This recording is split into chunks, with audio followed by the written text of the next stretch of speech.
له ومن يضلله فلا هادي له وأشهد أن لا إله إلا الله وحده لا شريك له وأشهد أن محمدا عبده ورسوله أما بعد فإن أصدق الحديث كتاب الله وأحسن الهدي هدي محمد صلى الله عليه وسلم وخير الأمور عوازمها وشر الأمور محدثاتها وكل محدثة بدعة وكل بدعة ضلالة وكل ضلالة في النار. أعوذ بالله السميع العليم وبوجهه الكريم وسلطانه القديم من الشيطان الرجيم من همزه ونفثه ونفسه. بسم الله الرحمن الرحيم. يا أيها الذين آمنوا اتقوا الله حق تقاته ولا تموتن إلا وأنتم مسلمون. يا أيها الناس اتقوا ربكم الذي خلقكم من نفس واحدة وخلق منها زوجها وبث منهما رجالا كثيرا ونساء واتقوا الله الذي تساءلون به والأرحام إن الله كان عليكم رقيبا. يا أيها الذين آمنوا اتقوا الله وقولوا قولا سديدا يصلح لكم أعمالكم ويغفر لكم ذنوبكم ومن يطع الله ورسوله فقد فاز فوزا عظيما. قال الله تبارك وتعالى في القرآن المجيد: ومن الناس من يتخذ من دون الله أندادا يحبونهم كحب الله والذين آمنوا أشد حبا لله. وقال في مكان آخر: قل إن كنتم تحبون الله فاتبعوني يحببكم الله. وقال في مكان الآخر: من يطع الرسول فقد أطاع الله. محترم و مکرم حاضرین و حاضرات جمعہ، سب سے پہلے تو تمام قسم کی تعریف و توصیف، عظمت و بڑائی، کبریائی، بادشاہی و بزرگی اس وحدہ لا شریک خالق کائنات مالک ارض و سما کے لیے لائق و زیبا ہے، جو اکیلا تنہا تمام کائنات کی مشکل کشائی کرنے والا اور تمام کائنات کی حاجت روائی کرنے والا ہے۔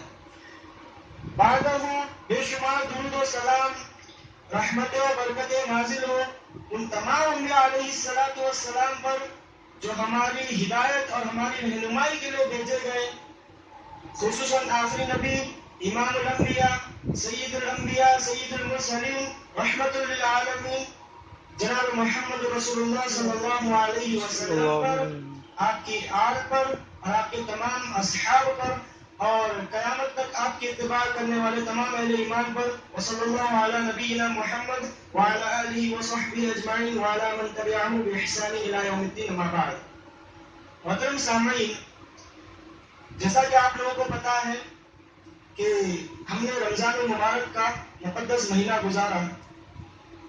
رمضان المبارک کا مہینہ ہم سے کچھ دن پہلے رخصت ہوا، جو کہ بہت افسوس کی بات ہے کہ بہت جلد رخصت ہو گیا، اور ہم نے عبادتیں کی جیسی بھی ہم نے اللہ سبحانہ و تعالیٰ کی عبادت کرنا چاہی، ہم نے عبادت کی، چاہے وہ قیام کے ذریعے ہو، قیام اللیل کے ذریعے ہم نے نمازوں کی پابندی کی، ہم نے روزوں کی پابندی کی، اتنی سخت اور دھوپ کی تپش میں بھی ہم ڈٹے رہے۔ اللہ سبحانہ و تعالیٰ کا بہت بڑا احسان ہے ہم پر، اللہ سبحانہ و تعالیٰ نے اپنی بہت زیادہ نعمتیں ہم پر نازل کی، ہم نے اللہ کی نعمتوں کا ذائقہ اس مہینے میں ہم نے چکھا، اور بے شمار عبادتوں کے ساتھ ہم نے اس مہینے کو گزارا۔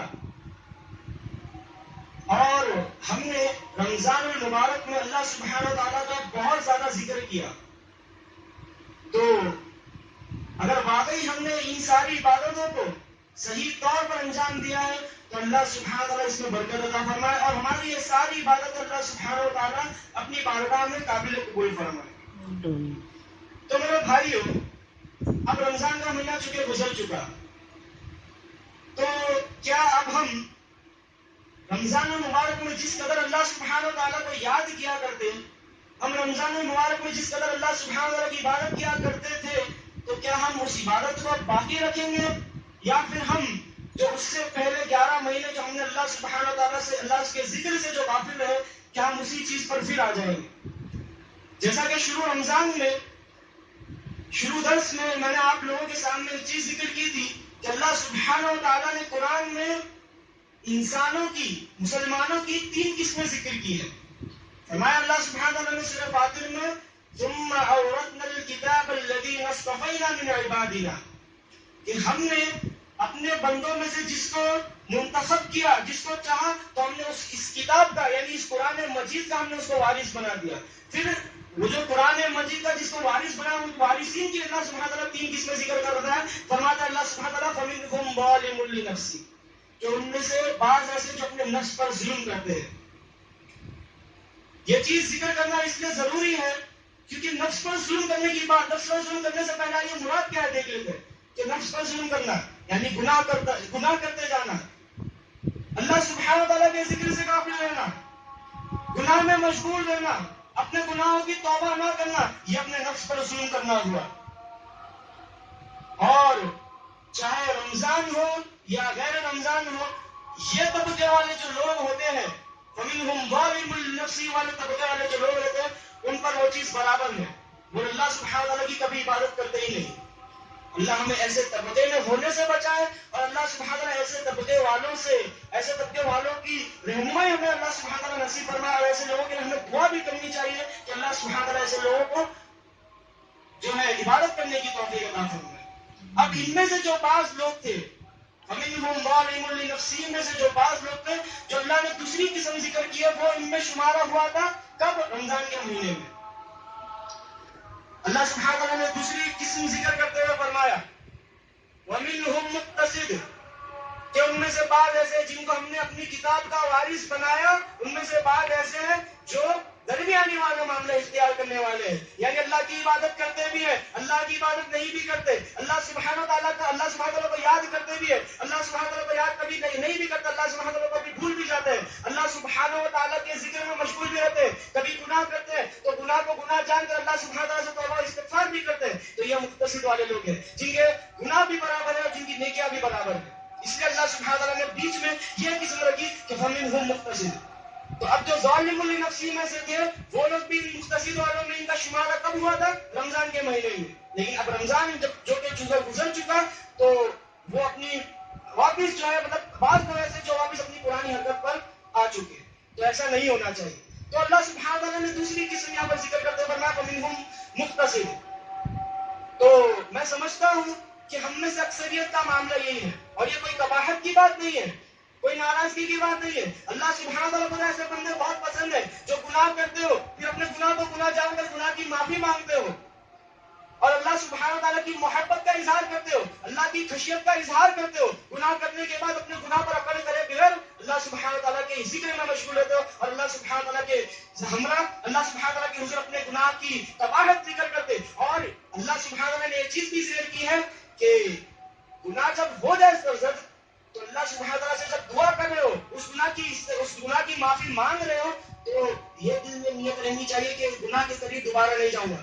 اگرچہ وہ چلے بھی جائے، لیکن پھر بھی دل میں یہ نیت رہنی چاہیے، کیونکہ نیتوں پر عمل کا سارا دار و مدار جو ہے نیتوں پر ہے.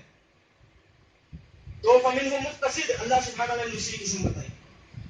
اب اللہ سبحانہ تعالیٰ دیکھیے آخر میں ایک سب سے بہترین قسم اور سب سے اعلیٰ قسم اللہ سبحانہ تعالیٰ ذکر کرتے ہوئے فرما رہے ہیں وَمِنْهُمْ سَابِقٌ بِالْخَيْرَاتِ، کہ جو سبقت کرنے والے ہیں، جس کتاب کا ہم نے وارث چنا ہے، ان میں سے 2 قسم یہ ہوتی ہے. تیسری قسم دیکھیے اللہ ذکر کر رہا ہے کہ وہ سبقت کرنے والے ہیں. کس چیز میں سبقت کرنے والے؟ وہ نیکی کے کاموں میں سبقت کرنے والے ہیں. وَمِنْهُمْ سَابِقٌ بِالْخَيْرَاتِ، خیر کے کاموں میں، بھلائی کے کاموں میں سبقت کرنے والے بِإِذْنِ اللَّهِ، اللہ کے حکم سے. یہ تیسری قسم جو کہ سب سے اعلیٰ قسم ہے. اگر ہم میں سے کوئی اس قسم میں ہے تو بہت زیادہ مبارکباد ہے اس کے لیے. اس قسم میں سے ہمیں بننا چاہیے. اللہ سبحانہ تعالیٰ ہمیں اس قسم والا مسلمان بننے کی توفیق عطا فرمائے کہ رمضان ہو چاہے غیر رمضان ہو، اللہ سبحانہ تعالیٰ کی عبادت میں برابر مشغول ہے. گناہ کم ہو لیکن استغفار زیادہ ہو. اللہ سبحانہ تعالیٰ کی محبت دل میں زیادہ ہو. اللہ میں نے خطبہ مسنہ کے بعد جو آیت پڑھی وہ انہی قسم والے لوگوں کے لیے تھی کہ وَمِنَ النَّاسِ مَن يَتَّخِذُ مِن دُونِ اللَّهِ أَندَادًا، اور لوگوں میں سے بعض ایسے ہیں جو اللہ سبحانہ تعالیٰ کے سوا معبود بنا بیٹھے. يُحِبُّونَهُمْ كَحُبِّ اللَّهِ، وہ ان معبودوں سے یعنی جو اللہ سبحانہ وتعالی کے علاوہ جو معبود بنا بیٹھے ان سے ہم اس قدر محبت کرتے ہیں جس طرح اللہ سے محبت ہونی چاہیے.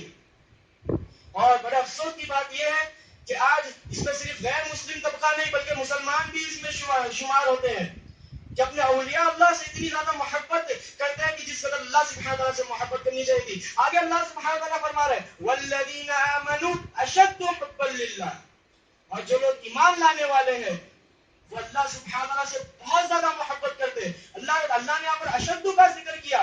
عربی گرامر میں اشد یہ جو لفظ ہے یہ اس میں تفصیل ہے جو کہ بہت زیادہ چیز پر مشتمل ہے. جیسا کہ اللہ اکبر کہ اللہ سب سے بڑا ہے. اکبر ایک ہوتا ہے کبیر کہ بڑا، ایک ہوتا ہے اکبر سب سے بڑا. ویسے ایک ہوتا ہے شدید کہ سخت، لیکن ایک ہوتا ہے سب سے زیادہ سخت. اشد حبا للہ کہ اللہ سبحانہ تعالیٰ سے بہت زیادہ محبت کرنے والے. تو یہ ہے فمنہم سابق بالخیرات. سابق بالخیرات کیا ہے؟ اللہ سبحانہ تعالیٰ یہ بھی تو فرما سکتا تھا ومنہم فاعل بالخیرات کہ خیر کے کام کرنے والے. اللہ نے خیر کے کام کرنے والوں کا ذکر نہیں کیا. یہ بات غور کرنے کہ اللہ سبحانہ تعالیٰ یہاں جو ذکر کر رہا ہے ومنہم سابق بالخیرات کہ خیر کے کاموں میں سبقت لے جانا. سبقت لے جانا کس کو بولتے ہیں؟ جیسا کہ ہم رمضان مبارک کے مہینے میں کیا کرتے تھے کہ فلاں شخص اگر 10 رکعت سنت نماز نفل نماز پڑھا ہے تو ہم 12 رکعت نفل نماز پڑھے. اگر اللہ کی راہ میں 1000 روپیہ خرچہ کرے تو ہم اللہ سبحانہ تعالیٰ کی راہ میں 2000 روپیہ خرچہ کرے. ہم اللہ سبحانہ تعالیٰ کی راہ میں جتنی زیادہ وہ اگر کوئی شخص رات پوری جا کر اللہ کی عبادت کر رہا ہے تو ہم بھی پوری رات جا کر اللہ کی عبادت کریں گے. اس سے زیادہ عبادت کریں گے. اگر وہ 1 گھنٹہ عبادت کرے تو ہم 2 گھنٹہ عبادت کریں گے. یہ سبقت ہمارے اندر آنی چاہیے. یہ سبقت ہمارے اندر آنی چاہیے. اور اللہ سبحانہ تعالیٰ سے محبت کا سب سے بڑا تقاضا یہ ہے. آئیے اللہ سبحانہ تعالیٰ کے چند محبت کے تقاضے ذکر کرتا ہوں جو کہ میرے خطبہ جمعے کا عین جو عنوان ہے کہ محبت الہی کیا ہے. چونکہ رمضان کا مہینہ گزرا ہم نے محبت الہی کا ثبوت دیا، لیکن اب رمضان کا مہینہ ختم ہوا اگر ہم ویسی پرانی حرکت میں آ جائیں تو یہ محبت الہی نہیں ہے. محبت الہی تو وہ ہے کہ اللہ کا ذکر اور اللہ سبحانہ تعالیٰ کا شکر دائمی ہمارے اندر رہنا چاہیے. تو آئیے محبت الہی کے چند تقاضے دیکھتے ہیں. سب سے پہلا محبت الہی کا تقاضا کیا ہے کہ رسول سے محبت کی جائے. فرمایا اللہ سبحانہ تعالیٰ نے رسول کی اطاعت کی جائے. سب سے پہلا تقاضا کہ رسول کی اطاعت کی جائے تو اللہ سبحانہ تعالیٰ ہم سے محبت کرے گا. میں نے خطبہ مسنہ کے بعد جو آیت پڑھی اللہ سبحانہ تعالیٰ اس میں فرماتا ہے قل اے نبی آپ کہہ دیجئے ان کنتم تحبون اللہ اگر تم اللہ سبحانہ تعالیٰ سے محبت کرنا چاہتے ہو فاتبعونی تو تم میری اطاعت کرو یحببکم اللہ اللہ تم سے محبت کرے گا. اس آیت میں ایک چیز غور کرنے کی ہے. اللہ جو یہاں پر اپنے پیغمبر کو حکم دے رہا ہے وہ یہاں پر پیغمبر سے محبت کا حکم نہیں دے رہا ہے. اللہ نے نہیں کہا کہ فاحببنی نہیں کہا فاتبعونی کہا کہ تم میری اطاعت کرو یحببکم اللہ اللہ تم سے محبت کرے گا. اللہ سے محبت کا تقاضا یہ کہ رسول کی اطاعت کی جائے، رسول سے محبت کی جائے. رسول اللہ کا جو مقام ہے اس مقام سے نہ رسول کو نیچے کیا جائے نہ رسول کی محبت میں نہ کوئی کمی بیشی کی جائے اور رسول کی محبت میں نہ کوئی غلول بھی کیا جائے. یعنی رسول اللہ صلی اللہ علیہ وسلم کو اللہ کے مقام میں بھی لا کے کھڑایا نہ جائے. رسول کے جس قدر رسول کا جو قدر رسول اللہ صلی اللہ علیہ وسلم کا ہے اس قدر رسول اللہ صلی اللہ علیہ وسلم سے محبت ہمیں کرنی چاہیے. اور محبت رسول کا تقاضا کیا ہے؟ یہی ہے کہ اتباع کرنا. کیونکہ جب محبت ہوتی ہے تبھی اتباع ہوتی ہے. یہ جو زبان سے کہ ہم اللہ سے محبت کرتے ہیں ہم رسول اللہ سے محبت کرتے ہیں یہ زبان سے کہہ دینا کافی نہیں ہے بلکہ ہمیں اس عمل سے یہ ساری چیزیں بتانی ہے.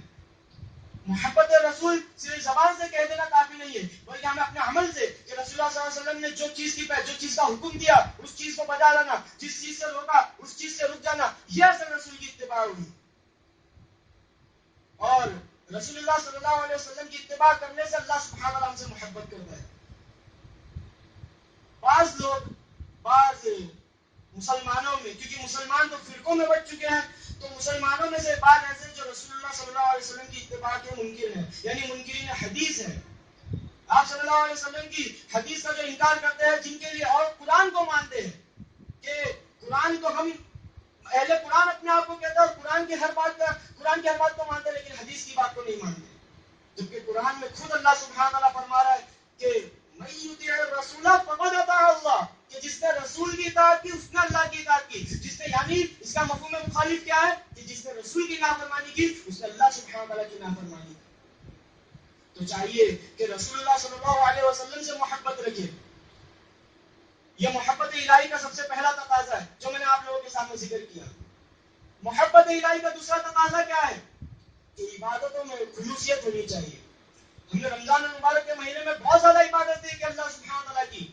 شیطان قید تھا, ہمیں نہیں بڑھاتا تھا. ہم جو نماز بالخلوص اور اللہ سبحانہ تعالیٰ کے سامنے رجوع کرتے ہوئے ہم نے نماز ادا کی. اللہ سبحانہ تعالیٰ سے ہم نے اپنے گناہوں کا استغفار کیا. اللہ سبحانہ تعالیٰ سے ہم نے گناہوں کا استغفار کیا اور اللہ سبحانہ تعالیٰ کی ہم نے بے شمار عبادتیں کی. تو ہمیں چاہیے کہ رمضان کے بعد بھی یہ عبادت کو ہمیشہ قائم رکھیں.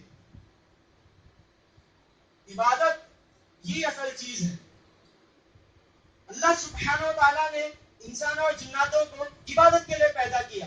یعنی زندگی کا اصل مقصد کیا ہے کہ ہم نے وما خلقت الجن والانس الا لیعبدون, کہ ہم نے انسانوں کو عبادت کے لیے پیدا کیا. اب عبادت کا مقصد کیا ہے؟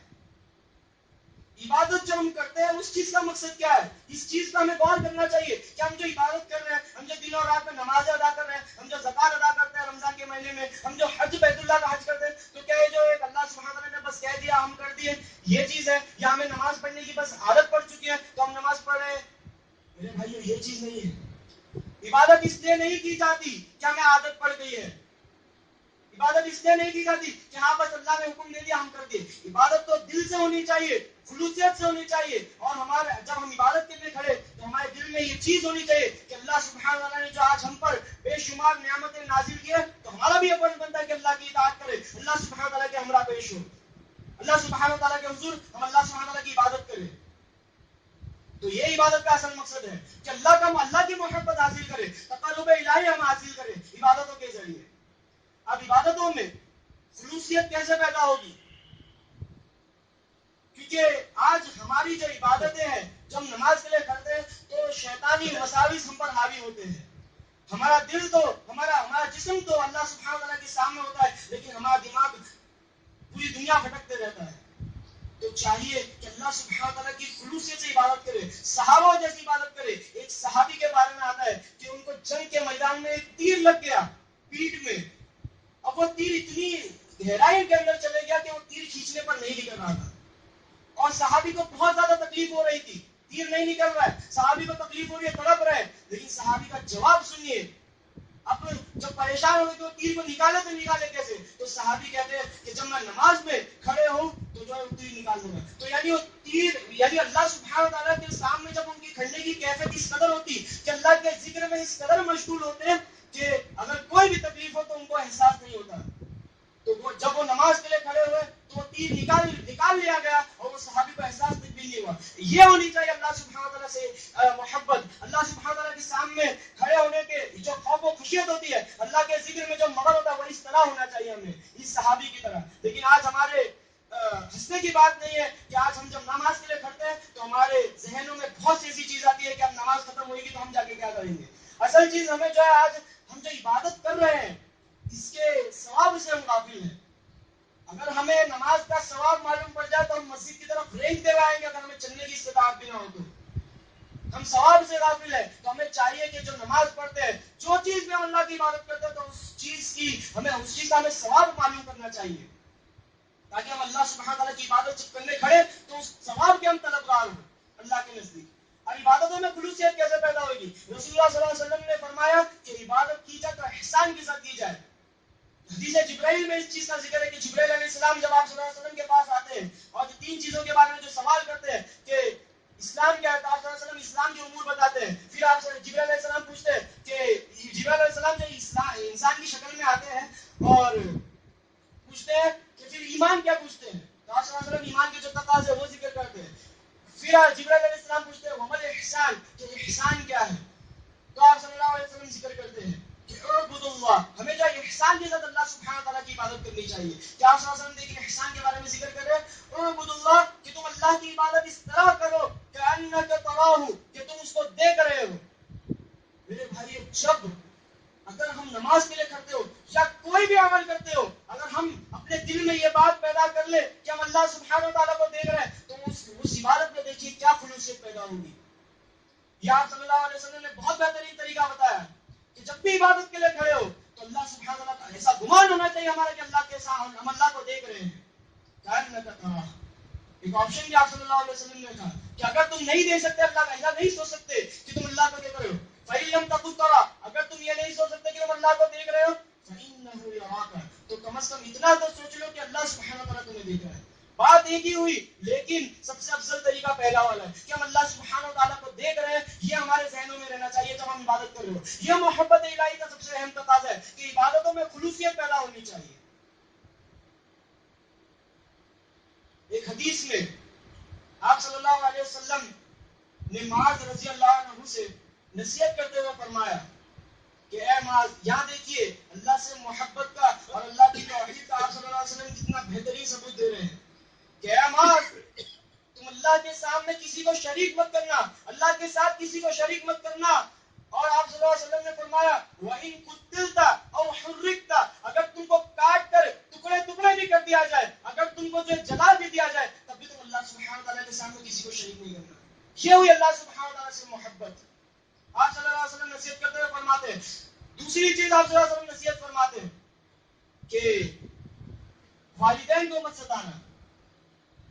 حقوق اللہ جتنی ابھی جو میں نے چیزیں ذکر کی وہ حقوق اللہ کی چیزیں تھی کہ اللہ کے حقوق، یعنی اللہ کے حقوق کو ادا کرتے ہوئے اللہ سے محبت کو کس طرح حاصل کیا جائے تھی. اب اللہ کے بندوں سے یعنی حقوق العباد سے اب تقرب الہی کیسے حاصل کیا جائے وہ میں آپ لوگوں کے سامنے ذکر کرنے جا رہا ہوں، جس میں سے حقوق العباد کے سب سے پہلی والدین جو اس کے حقدار ہیں، والدین کے ساتھ بہترین سلوک کرنا جس سے اللہ سبحانہ وتعالیٰ بہت زیادہ خوش ہوتا ہے. اللہ سبحانہ وتعالیٰ نے سورۃ بنی اسرائیل میں فرمایا وَقَضَىٰ رَبُّكَ أَلَّا تَعْبُدُوا إِلَّا إِيَّاهُ، کہ اللہ سبحانہ وتعالیٰ نے تم پر یہ فیصلہ کر دیا کہ تم اس کے علاوہ کسی اور کی عبادت نہیں کرو گے. وَبِالْوَالِدَيْنِ إِحْسَانًا، اب دیکھیے یہاں پر اللہ سبحانہ وتعالیٰ سب سے پہلی چیز توحید کا ذکر کر رہا ہے اور اس کے بعد اللہ سبحانہ وتعالیٰ والدین کا ذکر کر رہا ہے. تو یعنی اللہ سبحانہ وتعالیٰ یہاں پر جو والدین کا مقام بتانے کے لیے چیز ذکر کی ہے کہ توحید کا ذکر کرنے کے بعد توحید الہی کا ذکر کرنے کے بعد اللہ سبحانہ وتعالیٰ نے یہاں پر والدین کا ذکر کیا ہے کہ والدین کے ساتھ بہترین سلوک کرنا چاہیے. کہ وبالوالدین احسانا، والدین کے ساتھ بہترین سلوک کیا جائے. اما یبلغن عندک الکبر احدہما، اگر ان میں کا کوئی ایک تمہارے پاس رہ کر بڑھاپے کو پالے، او کلاہما، یا دونوں کے دونوں بوڑھے ہو جائے، فلا تقل لهما اف، تم اسے اف تک بھی نہ کہو، ولا تنہرہما، ان کو تم جھڑکیاں نہ دو، وقل لهما قولا کریما، اور ان کو تم نرم انداز میں اچھے لہجے میں بات کرو.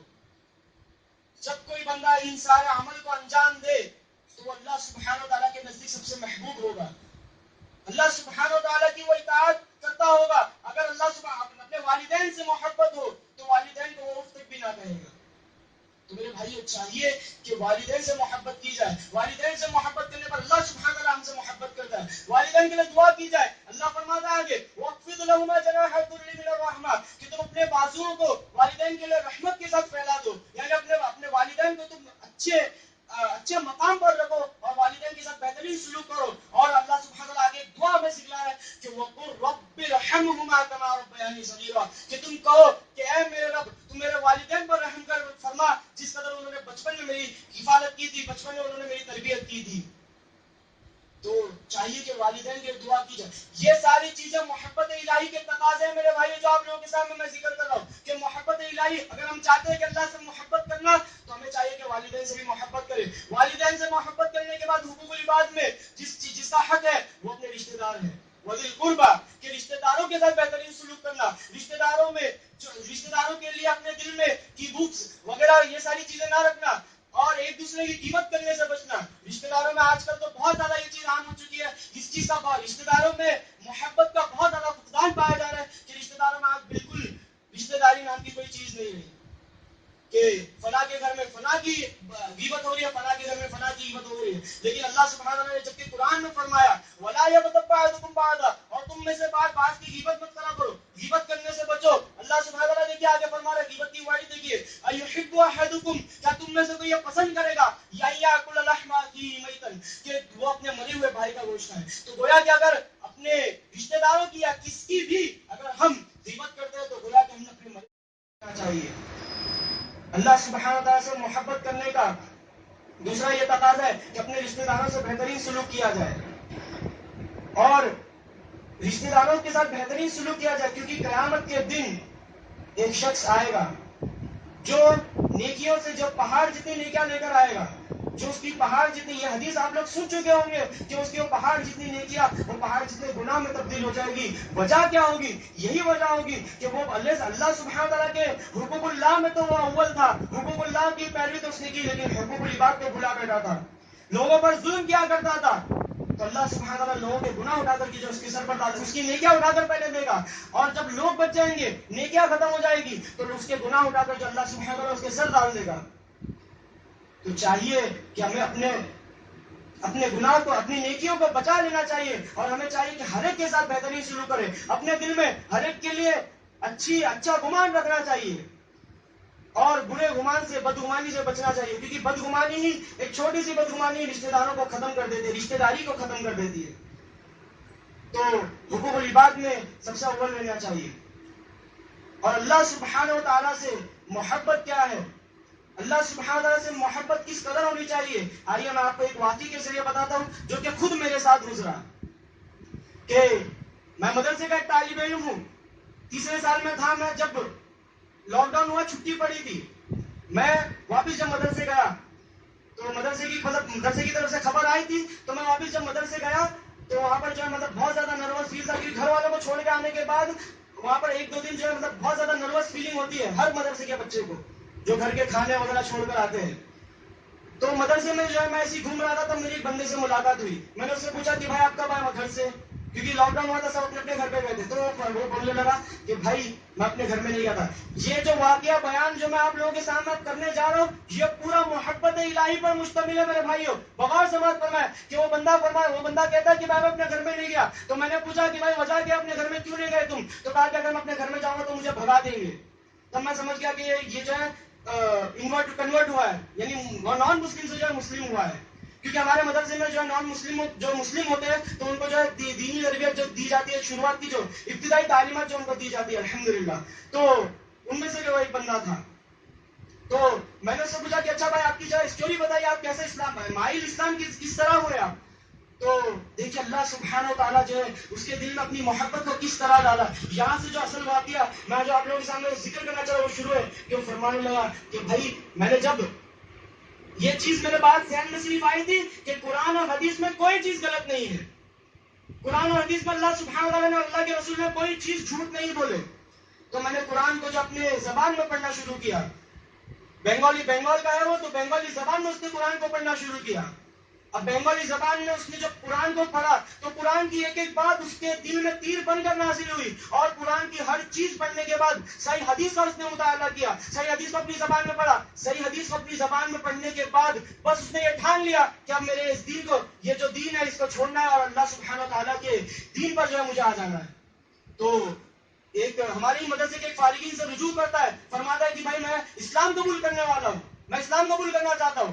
تو منع کرنے لگا کہ بھائی آپ کے گھر والے، گھر کا سب سے بڑا بیٹا ہے، میری عمر کا ہی ہوگا. وہ کہتا ہے کہ بھائی بس مجھے تو اسلام قبول کر ہی دینا، میں اپنے گھر والوں کو سمجھانے کی کوشش کروں گا، اگر میرے گھر والے نہیں مانے تو جیسا ابراہیم علیہ السلام نے اپنے والد صاحب کو چھوڑ کر گئے، ان پر سلام کہہ کر کے چلے گئے تھے، تو ویسے میں اپنے گھر والوں کو سلام کہہ کر کے میں چلے جاؤں گا، میں اپنے گھر میں نہیں رکوں گا. اتنا بڑا فیصلہ اس نے صرف اللہ سبحانہ تعالیٰ کی محبت کے لیے لیا. اللہ نے اس کے دل میں اپنی محبت کو اس قدر اللہ سبحانہ تعالیٰ نے بھر دیا کہ اللہ سبحانہ تعالیٰ کی محبت کے لیے اس نے اپنے گھر والوں تک کا چھوڑنے کا فیصلہ لے لیا. بہرحال مسلمان ہوا، اس بندے نے اس کو مسلمان کرایا. جب گھر میں گیا، سارا واقعہ اپنے گھر والوں کے سامنے ذکر کیا، تو گھر والے گالیاں دینے لگے، مارے، اور گاؤں والے بھی مارنے آئے، اور کہا کہ اس کے جو والد صاحب تھے انہوں نے کہا کہ میرے گھر سے نکل جاؤ، مت رہو میرے گھر پہ. تو الحمدللہ صاحب وہ ہمارے مدرسے میں ہی جا کر رہتا ہے، وہ گھر میں اپنے نہیں ہے، ہمارے مدرسے میں ہی آ کر رہتا ہے. وہیں پر اس کا ہمیشہ رہنا سہنا وہی ہے جب تک اس کے والدین اس کو اپنا نہ لے. تو سوچئے میرے بھائیو، یہ اللہ سبحانہ تعالیٰ سے محبت ہے کہ اپنے گھر والوں کو تک بھی چھوڑ دیا. اب آگے دیکھیے، وہ جب وہاں آتا ہے تو ابتدائی تعلیم حاصل کرتا ہے، اردو زبان سے اس کو واقفیت نہیں ہوتی، اردو زبان سیکھتا ہے. اب وہ عالمیت کے پہلے سال میں تھا، جب میں تیسرے سال کے عالمیت کے تیسرے سال میں تھا، عالمیت کے پہلے سال میں اس نے داخلہ لیا، اور اللہ سبحانہ تعالیٰ نے دیکھی اس کو کس قدر کامیابی عطا کی کہ عالمیت کے پہلے سال میں اس نے 88% سے کامیاب ہوا. اللہ سبحانہ تعالیٰ نے 88% سے اس کو ہمکنار کیا. سوچے میرے بھائیوں، اور سالانہ امتحان کے وقت میں اس کو 1000 لوگوں کے سامنے سے پروردگار، تو اس نے چمن تو ہی رنگ بہار، تو معراج فن تو ہی فن کا سنگار، مصور ہوں میں تو میرا شاہکار.